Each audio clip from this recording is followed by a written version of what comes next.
सप्ताह में 70 जवान शहीद हो चुके हैं। I want my best man here. BSF को सीमा प्रहरी कहते हैं, देश की ढाल कहते हैं।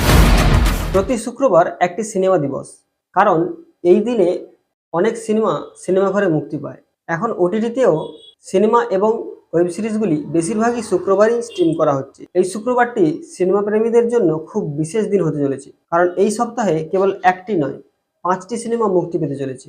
অর্থাৎ 25শে এপ্রিল 2025-এ, যেগুলো আপনাকে প্রেক্ষাগৃহে এবং ওটিটি প্ল্যাটফর্মে বিনোদন দেবে। এর মধ্যে ইমরান হাশমি অভিনীত গ্রাউন্ড জিরো, এই ছবিতে ইমরান হাশমিকে একজন বিএসএফ কমান্ডারের ভূমিকায় অভিনয় করতে দেখা যাবে। ইমরান হাশমির ছবির ট্রেলার এবং গান প্রকাশিত হয়েছে, যা মানুষে পছন্দ করছে। ইমরান হাশমির আসন্ন ছবি গ্রাউন্ড জিরো, এর জন্য ভক্তরা অনেকদিন ধরেই অপেক্ষা করছিলেন। ছবিতে ইমরান হাশমিকে বিএসএফ কমান্ডার নরেন্দ্রনাথ ধর দুবের ভূমিকায় অভিনয় করতে দেখা যাবে। ছবিতে অভিনয় করেছেন সাই তমহঙ্কর, ইনাকে অফিসারের স্ত্রীর ভূমিকায় অভিনয় করতে দেখা যাবে, এবং অন্যান্য চরিত্রে অভিনয় করেছেন মুকেশ তিওয়ারি এবং জোহা হোসেন। এক্সেল এন্টারটেনমেন্টের সহযোগিতায় ছবিটি তীব্র উচ্চ অ্যাকশনের পাশাপাশি একটি আবেগপ্রবণ গল্প উপস্থাপন করে।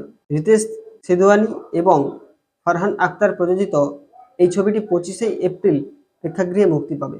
ছবিটি মুক্তির আগে 18ই এপ্রিল 2025 অর্থাৎ শুক্রবার শ্রীনগরে বিএসএফ জওয়ানদের জন্য ইমরান হাশমির ছবি গ্রাউন্ড জিরো এর একটি বিশেষ প্রদর্শনী অনুষ্ঠান হয়েছিল।